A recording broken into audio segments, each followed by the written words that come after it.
തന്നെ നമുക്ക് എല്ലാവർക്കും അറിയാവുന്ന സംഗതിയാണ് അമേരിക്കയും ഇസ്രയേലും തമ്മിലുള്ള ബന്ധം. സൈനികമായും മറ്റ് എല്ലാ മേഖലയിലും ഒരു പരസ്പരം സഹകരിക്കുന്ന രാഷ്ട്രമാണ്. പക്ഷേ ഒരു ഘട്ടത്തിൽ ഇസ്രയേൽ അമേരിക്കയുടെ ഒരു സൈനിക കപ്പലിനെ ആക്രമിച്ച് തകർത്തു എന്ന് പറയുന്നു. എന്താ സംഭവം? അതിലേക്ക് വരുന്നതിന് മുൻപ് നമുക്കിപ്പോൾ മറ്റൊരു കാര്യം പറയാം. ഇപ്പോൾ അറബ് രാജ്യങ്ങളെല്ലാം കൂടി ഇസ്രായേലിനെതിരെ തിരിഞ്ഞിരിക്കുകയാണ്. ഈജിപ്റ്റാണ് ഇതിന്റെ മുന്നിൽ നിൽക്കുന്നത്. അറബ് നാറ്റോ സഖ്യം വരണം, ഇസ്രായേലിനെ അടിച്ചൊതുക്കണം, ഇസ്രായേലിന് പിന്താങ്ങ് നൽകുന്നത് അമേരിക്കയാണ്. അമേരിക്ക ഇപ്പൊ നമ്മളോടൊപ്പം നിൽക്കും. കാരണം അമേരിക്കയുടെ വിശ്വാസ്യത നഷ്ടപ്പെട്ടു പോയി. ഈ ഇസ്രായേൽ എന്ന് പറയുന്നത് ഒരു ചെറിയ കേരളത്തിന്റെ അത്രയുള്ള ഒരു രാജ്യമാണ്, ഒരു ചെറിയ രാജ്യമാണ്. അതിനെ അടിച്ചു തകർക്കാനൊന്നും നമുക്ക് വലിയ സമയമൊന്നും വേണ്ട. 80 അറബ് രാജ്യങ്ങൾ ഒരുമിച്ച് നിന്നുകൊണ്ട് 80 രാജ്യങ്ങൾ ഒരുമിച്ച് നിൽക്കുകയാണ്. ഇതിന്റെ മുൻപന്തിയിൽ നിൽക്കുന്നത് എപ്പോഴും അടി വാങ്ങുന്ന, കാരണം പിന്നെ ഈ കൂട്ടത്തിലെ ഒരുത്തൻ എപ്പോഴും അടി വാങ്ങുന്നവനുണ്ടാവുമല്ലോ, ആര് തെറ്റ് ചെയ്താലും കിട്ടുന്ന ഒരുത്തനുണ്ടാവില്ല, പാകിസ്ഥാൻ. അവനെ പിടിച്ച് ഫ്രണ്ടിൽ നിർത്താം, നമുക്കൊക്കെ പുറകിൽ നിൽക്കാം.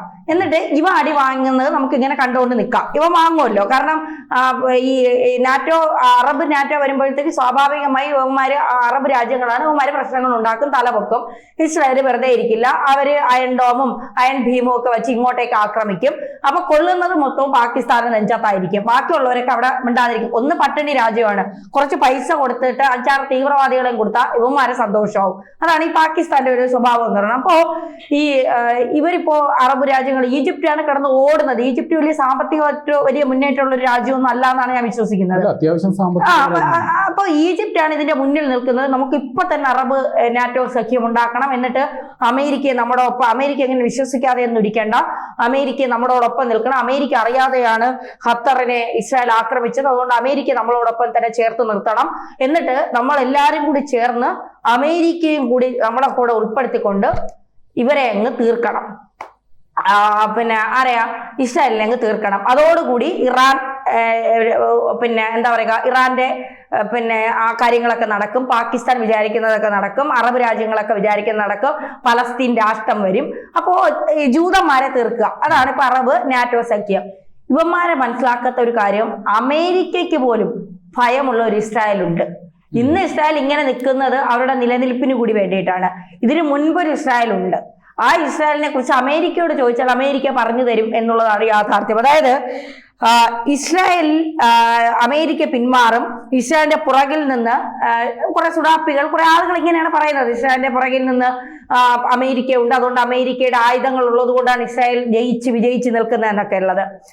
യു എസ് ലിബർട്ടി എന്ന് പറയുന്ന ഒരു കപ്പലുണ്ട്, കേട്ടിട്ടുണ്ടോ പ്രേംലാലേട്ടൻ? അത് US ഇന്റലിജൻസ് കപ്പലാണ്.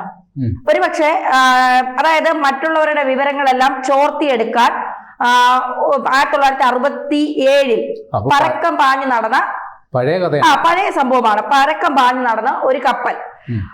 ആ സമയത്ത് ഇസ്രായേൽ അവനെ ചുരുട്ടിക്കൂട്ടിയ ഒരു കഥയുണ്ട്. ഈ പിന്നെ US ലിബർട്ടി എന്ന് പറയുന്ന കപ്പലിന്, അമേരിക്കൻ കപ്പലാണ്, അതിനെ രഹസ്യങ്ങൾ ചോർത്തിയെടുക്കുന്ന കപ്പലാണ് ചാരക്കപ്പൽ. അത് പറയുന്നതിന് മുമ്പ് നമുക്ക് കുറച്ച് കാര്യങ്ങൾ ഒന്ന് ബ്രീഫായിട്ട് പറയാം. അതായത് ലോകത്തിലെ രാജ്യങ്ങളുടെ പല ഡീപ് സ്റ്റേറ്റുകളുടെ തലപ്പത്തിരിക്കുന്നത് ജൂതന്മാരാണ്, അല്ലെങ്കിൽ ജൂത ലോബിയാണ് അത് നയിക്കുന്നത്.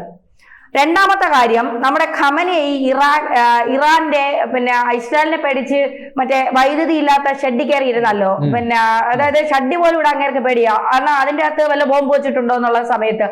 ആ സമയത്ത് പിന്നെ അവിടെ പിന്നെ ഏതെങ്കിലും തരത്തിലുള്ള പ്രവർത്തകർ ഇസ്രായേൽ എന്ത് ചെയ്യും എന്നറിഞ്ഞുകൂടാത്ത ഒരു സംഭവത്തെ കുറിച്ചാണ് പറയുന്നത്. കാരണം ഖമനേയി വരെ ഭയന്ന ഒരു സമയമാണ്. വൈദ്യുതി ഇല്ലാത്ത മെഴുകുതിരി വെട്ടത്തിന്റെ പുറത്ത് പിന്നെ ബങ്കറുകളിൽ ഒളിച്ചിരുന്ന ഒരു സമയമുണ്ടായിരുന്നു. അപ്പോ ഇതൊക്കെ ഇസ്രായേൽ എന്ന് പറയുന്ന ഒരു കുഞ്ഞു രാജ്യത്തെ ഭയപ്പെട്ട കഥയാണ് ഈ പറയുന്നത്. ഇസ്രായേൽ രൂപീകരിക്കുമ്പോൾ എന്നുള്ള പേടിയായിരുന്നു. അതായത് ഇസ്രായേൽ വീണ്ടും പിന്നെ അവരുടെ ശക്തി കൂട്ടുമോ എന്നുള്ള ഭയം, അല്ലെങ്കിൽ വേറെ ഏതെങ്കിലും തരത്തിൽ തങ്ങളെ ആക്രമിക്കുന്നുള്ള ഭയം ഇറാൻ ഇപ്പോഴും ഉണ്ട്. ഇറാന്റെ അകത്ത് മൊസാദിന്റെ ചാരന്മാർ ഇപ്പോഴും ഉണ്ട്. അവർ ഇറാനെ ആക്രമിക്കുമോ എന്നുള്ള ഭയം ഇറാനും മൊത്തത്തിലുണ്ട് എന്നുള്ളതാണ്. അപ്പോ ഇതൊക്കെ ഇങ്ങനെ ലോകത്തിന്റെ സാമ്പത്തിക സ്ഥിതിയും സാങ്കേതിക വിദ്യയും നയിക്കുന്നത്, ലീഡ് ചെയ്യുന്നത് ജൂതന്മാരാണ്. ഏറ്റവും കൂടുതൽ സാങ്കേതിക വിദ്യയും സാമ്പത്തിക സ്ഥിതിയും ഒക്കെ ഉള്ളത് ജൂതന്മാർക്കാണ്. അത് ഈ അറബികൾക്ക്, കാട്ടറബികൾക്ക് മനസ്സിലാകില്ല എന്നുള്ളതാണ് യാഥാർത്ഥ്യം. മാത്രമല്ല വാൾ സ്ട്രീറ്റ്, ഫെഡറൽ റിസർവ് പോലുള്ള കാര്യങ്ങളിലും നിയന്ത്രണത്തിൽ ജൂത ലോബിക്ക് വലിയ പങ്കുണ്ട്. അമേരിക്ക പോലും ജൂതന്മാരുടെ പിടിയിലാണ് എന്നുള്ളതാണ് പ്രധാനപ്പെട്ട കാര്യം. അതായത് ഈ 1967 ഇസ്രായേൽ നെഞ്ച് പിരിച്ചു നിന്ന് അമേരിക്കയെ അടിച്ചു കൂട്ടിയ കഥ ഇതിനകത്ത് എടുത്തിടാം. വളരെ സിമ്പിൾ ആയിട്ടാണ് പറയുന്നത്. 1948 മെയ് 14 ഇസ്രായേൽ സ്വാതന്ത്ര്യ പ്രഖ്യാപനം നടത്തുന്നത്. സ്വാഭാവികമായിട്ട് ഒരു ജൂതരാഷ്ട്രമാണ്. ഒരു ജൂതരാഷ്ട്രം ഉയർന്നു വരുന്നത് മുസ്ലിം രാജ്യങ്ങൾക്ക് സഹിക്കാവുന്നതിലും അപ്പുറമാണ്. കാരണം അവരുടെ മതത്തിൽ തന്നെ ജൂതന്മാരുടെ വിരോധം രക്തത്തിൽ അലിഞ്ഞു ചേർന്നിട്ടുള്ള പല കാര്യങ്ങളും ഉണ്ടായിട്ടുള്ളതെന്നാണ്. അതുകൊണ്ട് തന്നെ ജൂതരാഷ്ട്രം വരരുത് എന്ന് അവർ ആഗ്രഹിച്ചിട്ടുണ്ടായിരുന്നു.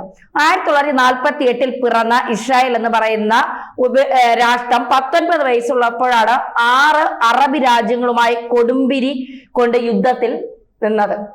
അന്ന് ഇസ്രായേൽ ഉണ്ടായിട്ട് 19 വർഷമേ ആയിട്ടുള്ളൂ.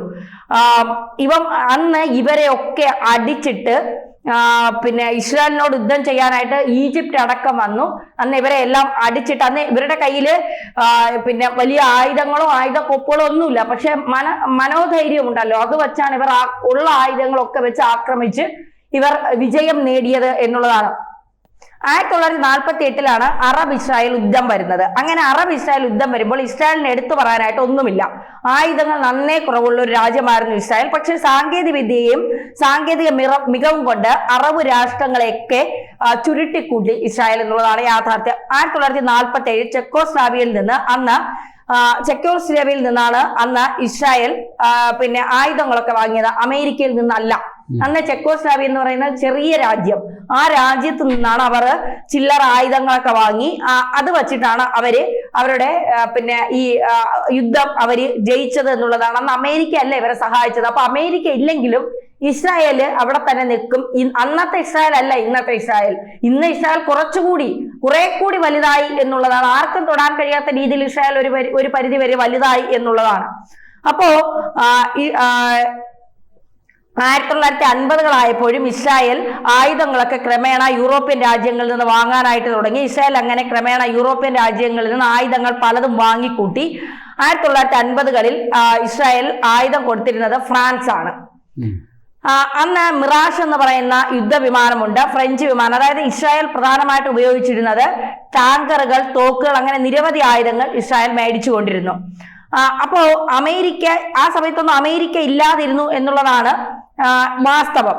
അപ്പോ പിന്നെ ഈ യുദ്ധക്കപ്പൽ, ഈ പിന്നെ ലിബർട്ടി എന്ന് പറയുന്ന, ഈ US ലിബർട്ടി എന്ന് പറയുന്ന യുദ്ധക്കപ്പൽ ഈ ഇവരെയൊക്കെ പിന്നെ എന്താ പറയുക, ഇവരുടെയൊക്കെ രഹസ്യങ്ങൾ ചോർത്താനായി, അന്ന് ഇസ്രായേലിന്റെ രഹസ്യം ചോർത്താനായി വന്നപ്പോൾ ഇസ്രായേൽ എന്ത് ചെയ്തു? അവരെ ആ പടക്കപ്പലിനകത്ത് കയറി 37 US സൈനികരെയാണ് അന്ന് വധിച്ചത്. ആദ്യകാലത്ത് ഇസ്രായേൽ ഒന്നുമാകാതെ, ഇസ്രായേലിന്റെ ബാല്യകാലമാണ്. ഇന്ന് വളർന്ന് പന്തലിച്ച് നിൽക്കുന്ന ഇസ്രായേൽ അല്ല, ചെറിയ ബാല്യകാലത്തുള്ള ഇസ്രായേൽ അന്ന് US-ന്റെ പിന്നെ ഇന്റലിജൻസ്, അതായത് രഹസ്യങ്ങൾ ചോർത്തുന്ന പടക്കപ്പലിന്റെ അകത്ത് കയറി യുദ്ധം ചെയ്ത് 37 സൈനികരെയാണ് അന്ന് തീർത്തത്. ആ ഇസ്രായേൽ ഇന്ന് അമേരിക്ക ഇസ്രായേലിന്റെ പുറകിൽ ഉള്ളത് കൊണ്ടാണ് ഇസ്രായേൽ ഇങ്ങനെ നീളത്തിൽ നവർന്ന് നിൽക്കുന്നത്, അല്ലെങ്കിൽ ഇസ്രായേൽ അങ്ങ് തകർന്ന് അടിഞ്ഞു പോകുമെന്നൊക്കെ പറയുന്നവരോട് പറയാനുള്ളത്, ഇസ്രായേലിന്റെ ഒരു മുഖമേ അറബ് രാജ്യങ്ങൾ കണ്ടിട്ടുള്ളൂ, മറ്റൊരു മുഖം കാണാനിരിക്കുന്നതേ ഉള്ളൂ. അതുകൊണ്ട് അറബ് രാജ്യമൊക്കെ ഉണ്ടാക്കിക്കോ, അതിലൊന്നും പ്രശ്നമില്ല. പക്ഷെ ആ രാജ്യത്തെ കുറിച്ച് കൂടുതൽ കാര്യങ്ങൾ വിശദമായി പറഞ്ഞതിന് ശേഷം, പിന്നെ മറ്റൊരു കാര്യമുള്ളത്, എന്തിനും തല്ലു വാങ്ങാൻ ഒരുത്തനുള്ളത് കൊണ്ട് യവന്മാർക്ക് നാറ്റോ ഉണ്ടാക്കിയിട്ടിരുന്ന ആദ്യമല്ലോ, ആ പാകിസ്ഥാൻ വന്ന് അടി കൊണ്ടിട്ട് പൊക്കോളുമല്ലോ. അവന്മാർക്ക് കുറച്ച് പൈസയും ഭീകരവാദത്തെയും കൊടുത്ത് അവന്മാർ അടി വാങ്ങിച്ചുകൊണ്ടങ്ങ് പൊക്കോളൂ. അപ്പോ കാത്തിരുന്നോളൂ, നാറ്റോ ഉണ്ടാക്കിക്കോളൂ. ഇസ്രായേൽ പ്രതികരിക്കുന്നത് എങ്ങനെയെന്ന് കണ്ടറിയാം.